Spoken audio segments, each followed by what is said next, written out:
सिर्फ एक बार के अक्कुम बक्कुम ने इस लड़की की जिंदगी को नरक बना दिया। मूवी के एंड सीन को देखने के बाद तुम्हारा यही रिएक्शन होगा, और भाई साहब। तो बिना समय गवाए डायरेक्ट करते हैं मूवी को स्टार्ट। तो मूवी स्टार्ट होती है जहाँ पर हमको ये बहनची दिखाई जाती है। इनको हम बुलाएंगे पूजा। तो पूजा होती है एक टीचर।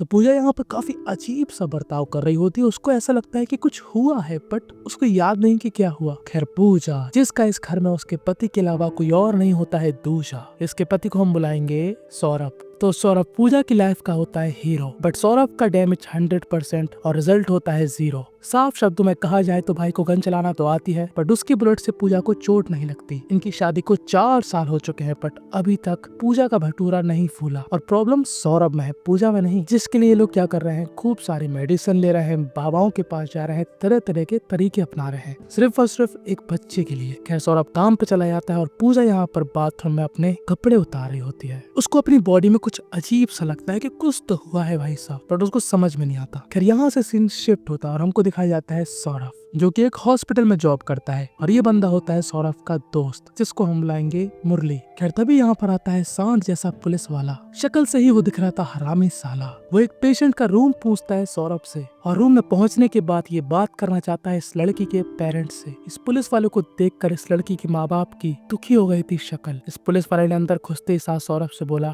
चल निकल। तो इस लड़की के पेरेंट्स की आंखें हैं लाल और मुंह है जाम, क्योंकि इनकी छोटी सी बेटी के साथ हुआ था गलत काम। एक पुलिस वाला कहता है कि अगर आप इस मैटर को ज्यादा बढ़ाएंगे तो लाइफ टाइम गाली खाएंगे। इस मैटर को दबाओ और अपनी लड़की के भविष्य को बचाओ। यहाँ से हमको मालूम चलता है कि ये पुलिस वाला कितना लीचड़, हरामी और ब्लैक बोर्ड है। ये माँ बाप इमोशनल हो जाते हैं और एक्सेप्ट कर लेते हैं कि हाँ भाई साहब वो इस मैटर को नहीं बढ़ाएंगे। जाहिर सी बात है कि उस पुलिस वाले ने दूसरी पार्टी से पैसे खाए होंगे, तभी तो इन सीधे साधे लोगों को भड़काने आ गया। जैसे पुलिस वाला बाहर निकलता है, वो क्या नोटिस करता है कि सौरभ उसकी सारी बातें सुन लेता है। पर सौरभ की यहाँ पर फट जाती है कि ये पुलिस वाला तो बड़ा डेंजर है। वो कहता है सर मैं किसी को नहीं बताऊंगा कुछ भी। पुलिस वाला कहता है बेटा बता भी नहीं पाएगा तू, समझा। खैर अगले दिन हमारी पूजा अपने वर्किंग प्लेस में जाती है, यानी कि स्कूल में। वो एक स्पोर्ट्स टीचर होती है। वो यहाँ के गार्ड से पूछती है कि कल मैं आई थी कि नहीं। ये गार्ड कहता है हाँ आप आई तो थी, रात में मैंने आपके लिए तो गेट खोला था, आप रात तक यहीं पर थी। मैंने आपसे पूछा क्या हुआ, आपने कुछ बोला नहीं और आप चली गई। खैर पूजा भी स्कूल के अंदर वहीं पर जाती है जहाँ पर वो बच्चों को प्रैक्टिस कराया करती थी स्पोर्ट्स की। तो पूजा को काफी अजीब सा लग रहा होता है यहाँ पर। खैर तभी यहाँ पर पूजा की एक दोस्त आती है जो कि पूरा टाइम टे टे टे टे करती रहती है। मुंह बंद ही नहीं होता है इस औरत का। बच्चा नहीं हो रहा ये कर लो, बच्चा नहीं हो रहा वो कर लो। अबे तुझे क्या दिक्कत है भाई। खैर आज के दिन पूजा और सौरभ जाने वाले हैं घूमने के लिए सौरभ की माँ के घर, जो कि एक टापू में है। यही औरत होती है सौरभ की माता जी, जो कि कहना तो नहीं चाहिए पर ऐसी लग रही है कि जैसे कि ये पन्नी बटोरती हो। अब माना कि किसी की शक्ल को बुरा नहीं कहा जाता, बट आप इन महिला को देखिए, क्या खूबसूरत से इनके बाल हैं, कैसे लग रहे हैं इनके हालात, पेड़ से भी ज्यादा कत्थई है इनके दांत, और ऊपर से मैडम जी फूफू भी करती हैं, और इनका यहाँ पर रौला है। खैर सौरभ और पूजा यहाँ पर अपनी छुट्टी एंजॉय करते हैं। वो अक्कुम बक्कुम भी करते हैं, इसी उम्मीद में कि शायद उनके अक्कुम बक्कुम का रिजल्ट आ जाए और ये लोग 2 से 3 हो जाएं। बट कैसे हो जाए ये 3 जब सौरभ की खराब पड़ी है बीन। अक्कुम बक्कुम में शकुनी है, बॉडी से लगता भीम। फिर इनकी छुट्टी भी बीत जाती है और अभी लोग अपने नॉर्मल जिंदगी में वापस लौट जाते हैं, अपना काम करते हैं, एंजॉय करते हैं। वैसे इनकी लाइफ बहुत अच्छी है, मतलब एक दूसरे से काफी प्यार करते हैं, सपोर्टिव है, दोनों ही काम किया करते हैं तो दोनों ही घर चला लेते हैं, बहुत ही ज्यादा बढ़िया तरीके से रह रहे हैं। बस प्रॉब्लम एक ही है कि भाई पूजा का भटूरा नहीं फूल रहा। और हाँ सॉरी मैं एक चीज भूल गया, इस मूवी का नाम है द टीचर। ओके 10 बार बोल रहा हूँ, the teacher the teacher the teacher the teacher the teacher the teacher the teacher the teacher the teacher the teacher. अब कोई मेरे से अगर कमेंट में पूछेगा नाम क्या है, नाम क्या है, नाम नहीं बताते, नाम बताया करो। अबे भाई खैर अब तुमने अगर ऐसा कमेंट किया ना तो तुम्हारे घर आकर मैं तुम्हारे बगल में बैठ के तुम्हारे कान के अंदर मूवी का नाम बता के जाऊंगा। फिर वापस अपनी कहानी में आते हैं। हम भी पूजा की खुशी चाहते हैं और लो भगवान ने हमारी सुन ली। कुछ दिनों बाद पूजा को कुछ अजीब सा लगता है और वो जैसे ही चेक करती है कि क्या वो प्रेग्नेंट है, और लो बधाई है वो प्रेग्नेंट निकलती है। भगवान सबको खुशी देता है, बस टाइम लग जाता है जरा सा। अब पूजा का भी पेट होगा बड़ा सा, बट पूजा का यहाँ पर मुंह बना था सड़ा सा। और वो अगले दिन इस बारे में बात अपनी बेस्ट फ्रेंड से करती है, जो कि उससे कहती है तो खुशी की बात है, तू उदास क्यों है। पर उसकी बेस्ट फ्रेंड ये नहीं समझ रही थी कि इनडायरेक्टली वो क्या कह रही। वो रातों में नींद नहीं ले रही और सौरभ भी इस बात से परेशान है कि हुआ क्या है। और जिस चीज को सुनकर सौरभ इतना ज्यादा खुश होने वाला है, वो चीज पूजा सौरभ को क्यों नहीं बता रही। आखिर वो ऐसा क्या सीक्रेट छुपा रही। अब लड़की प्रेग्नेंट होती है तो वो कैसी वीडियो देखती है, बच्चे केयर कैसे करें, प्रेगनेंसी के दौरान क्या करना चाहिए। बट पूजा मैडम जी यहाँ पर फेसबुक खोलकर लड़कों की प्रोफाइल देख रही होती है, और ये लड़के उनके स्टूडेंट ही थे। और वो अगले दिन अपनी बेस्ट फ्रेंड से मिलती है। जो सीक्रेट हमको नहीं पता उसने वो सीक्रेट अपनी बेस्ट फ्रेंड को बता रखा है, और उसकी बेस्ट फ्रेंड करिए अगर ऐसा कुछ है तो ये बहुत ही गलत है। खैर पूजा यहाँ पर स्कूल में होती है और दूसरी साइड सौरभ मुरली के साथ एंजॉय कर रहा होता है। वो यहाँ पर मदिरा पान कर रहा था और मुरली से पूजा के बारे में बात कर रहा था। खैर तभी यहाँ पर सौरभ जब अपनी अलमारी चेक करता है तो वो क्या देखता है कि यहाँ पर एक रिपोर्ट है। वो जैसे ही पढ़ता है ये रिपोर्ट उसके मन के अंदर हो जाता है खुशियों का विस्फोट, क्योंकि बच्चा ना होने का कारण उसको लग रहा था कि उसमें ही है खोट। पर इस रिपोर्ट को पढ़ने के बाद उसकी आंखों में आ गए खुशी के आंसू। वो रात में धीरे से लेट जाता है पूजा के बाजू। उसको लगता है कि पूजा उसको सरप्राइज देना चाहती है, इसलिए उसने नहीं बताया। पर पूजा के दिमाग में कोई और ही खिचड़ी पक रही है। पूजा अपना फेसबुक चेक कर रही होती है, जहाँ पर वो क्या नोटिस करती है कि उसके एक स्टूडेंट के भाई की शादी है और वो अपने पति से कहती है कि मैं अपने बहन के घर जा रही हूँ, मैं अकेले जाऊंगी और जल्दी आ जाऊंगी। सौरभ कहता है ठीक है। खैर पूजा जब वो शादी में जाती है तो वो जिस लड़के से मिलना चाहती है उसका नाम होता है सुधीर। सुधीर यहाँ पर काफी ज्यादा रिस्पेक्टफुली पूजा से बात करता है, उनका वेलकम करता है। दरअसल इसी की भाई की शादी होती है। खैर यहाँ पर एक कांड हो गया था जिसकी वजह से दूल्हे को हॉस्पिटल ले जाया गया। काफी रात हो गई थी। सुधीर यहाँ पर पूजा से कहता है कि मैं आपको छोड़ देता हूँ। पूजा कहती है ठीक है चल। पूजा यहाँ पर सुधीर से कार के अंदर तरह तरह की बातें बोलती है कि तुम लोग स्पोर्ट्स में काफी अच्छे हो, तुम लोग मेडल भी लाते हो हमारे स्कूल के लिए, वगैरह वगैरह। यहाँ पर एक टाइम पे सौरभ का कॉल आता है जहाँ पर पूजा कहती है कि हाँ मैं माँ के पास ही हूँ। तो सुधीर को ऐसा लगता है कि ये झूठ क्यों बोल रही है अपने हस्बैंड से।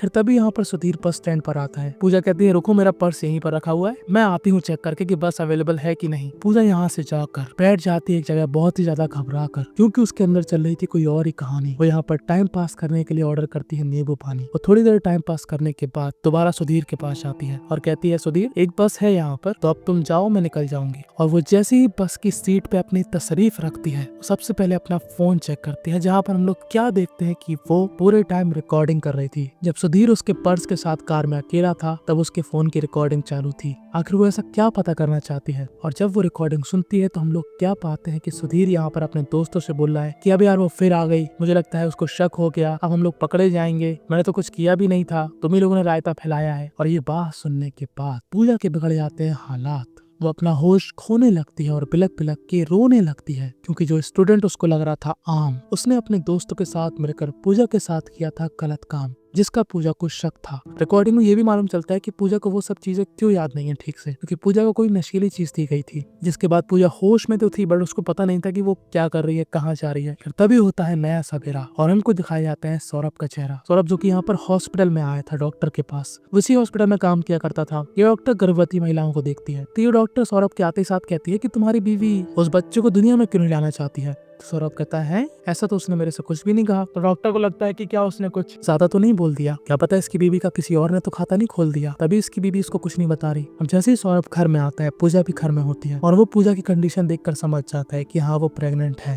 पर वो क्या छुपा रही। पूजा डिसाइड करती है कि वो उसको सब कुछ बता देगी। और अब पूजा बताती है कि उसके साथ स्कूल में क्या हुआ था। पूजा जो कि एक स्पोर्ट्स टीचर है जिसकी ड्यूटी है पूरे कमरे चेक कर लेना, कहाँ पर ताला लगा हुआ है, कोई बच्चा तो नहीं रह गया अंदर, और पूजा यही सब कर रही होती है कि तभी पूजा को यहाँ पर एक रूम में से आवाजें आती है। वो क्या देखती है कि उसके 4 स्टूडेंट यहाँ पर इंजॉय कर रहे होते हैं। पूजा कहती है कि बेटा अब घर जाओ, तुम लोग काफी ब्रिलियंट स्टूडेंट हो। तो यहाँ पर एक लड़का उसको मिठाई खिलाता है कि मैम ये मिठाई खाइए ना। वो यहाँ पर भरोसा करके मिठाई खा लेती है। जैसे वो मिठाई खाती है वो अपना होश गंवाती है और जैसे ही पूजा बेहोश हो जाती है इन 4 नीचों की नीच काम करने की हिम्मत बढ़ जाती है। और जब उसके साथ सब कुछ हो भी जाता है तो उसको समझ में नहीं आता कि अगर उसके साथ हुआ क्या है। वो चुपचाप से अपने घर चली जाती है। उसको अंदर कुछ महसूस होता है बट वो कुछ बोल ही नहीं सकती थी क्योंकि उसको पूरी तरीके से याद ही नहीं था। खैर इस पूरी कहानी को जानने के बाद सौरभ यहाँ पर बिल्कुल बेवकूफों की तरह रिएक्ट करता है। भाई तेरी बीवी के साथ गलत काम हुआ है, उसको तेरी हेल्प की जरूरत है। और सौरभ उल्टा उसी को उल्टी सीधी सुनाता है कि तेरा कैरेक्टर खराब है, तू क्यों नहीं ध्यान देती अपने ऊपर, तूने क्यों उनकी मिठाई खाई, फलाना ठिकाना। और उसको काफी शौक लगता है कि सौरभ उससे इस बात के लिए रूठ गया। सौरभ की तीखी बातें सुनकर उसका दिल टूट गया। ऐसे में पति का फर्ज बनता है कि जो उसकी बीवी के साथ गलत हुआ है वो उसको इंसाफ दिलाए। पर सौरभ यहाँ पर सोच रहा था कि वो इस मुद्दे को कैसे दबाए। वो मुरली को भी ये बात बताता है और मुरली जब पूजा को समझाने जाता है तो पूजा की हट जाती है कि साला ये मुझे बताया कि क्या करना है, चल निकल यहाँ से। अब पूजा आखिर में रोते हुए ये बात सौरभ की मम्मी यानी कि अपनी सासू माँ को बताती है। उसकी माँ को ये जानकर काफी दुख लगता है। वो कहती है कि बेटा तू वही कर जो तेरा मन चाह रहा है, ले अपना बदला। और सौरभ की माँ सौरभ से काफी बुरी तरीके से बात करती है कि साले तेरे जैसा नीच इंसान मेरा बेटा हो ही नहीं सकता, तेरी बीवी के साथ इतना बड़ा कांड हो गया और तू कह रहा है उस मैटर को दबा दो।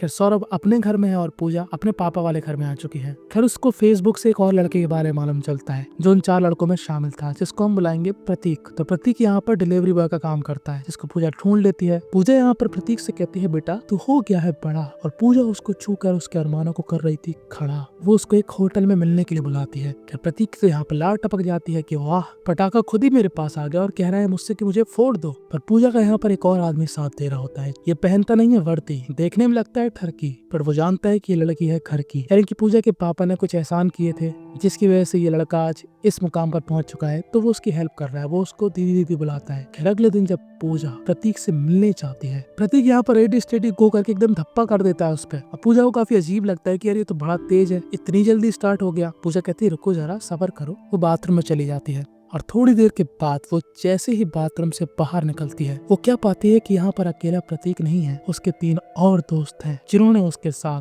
गलत काम किया था, जिनमें से हम लोग एक सुधीर से तो पहले मिल ही चुके हैं। सुधीर यहाँ पर कहता है साली कुतिया इतना मारूंगा कि उखाड़ दूंगा तेरी चुटिया, तू नहीं चाहती ना हम लोग रहे खुश, हम लोगों का पीछा कर रही है बन के जासूस। उस दिन जो हुआ सो हुआ, वो मैटर अब नहीं बढ़ेगा। ये रही आपकी फोटोज सब डिलीट कर रहा हूँ, ये रही वो पेन ड्राइव जिसमें आपकी वीडियो थी, इसको भी लो तोड़ के फेंक दिया। अब आप अपने रास्ते और हम लोग अपने रास्ते। पर प्रतीक भाई साहब का अलग ही मूड है, वो अभी भी नहीं मान रहा। पर सुधीर यहाँ पर परिस्थिति की गंभीरता को जान रहा, वो कहता है मैडम को जाने दो। खैर हमको लगता है पूजा बेचारी लाचार से यहाँ से चली जाएगी, पर नहीं, पूजा इनका दरवाजा बंद करके कुत्ता बनाएगी। क्योंकि जैसा कि मैंने आपको बताया कि पूजा एक स्पोर्ट्स टीचर है, वो नान चाकू चलाना भी जानती है। वो इन चारों का मार मार के ऐसा भूत बनाती है कि भाई क्या ही बताऊं। और जैसे ही 2 लोग यहाँ से भागने की कोशिश करते हैं, बाहर होता है वही ठरकी पुलिस वाला, वो भी इनकी मरम्मत करता है, पूजा भी इनकी मरम्मत करती है और आखिर में इनके ऊपर बड़े बच्चों वाले पटाखे लगाकर पूजा इनका सुहा करके चली जाती है। यानी कि इन चारों का हो जाएगा चूरा और पूजा का हो गया है बदला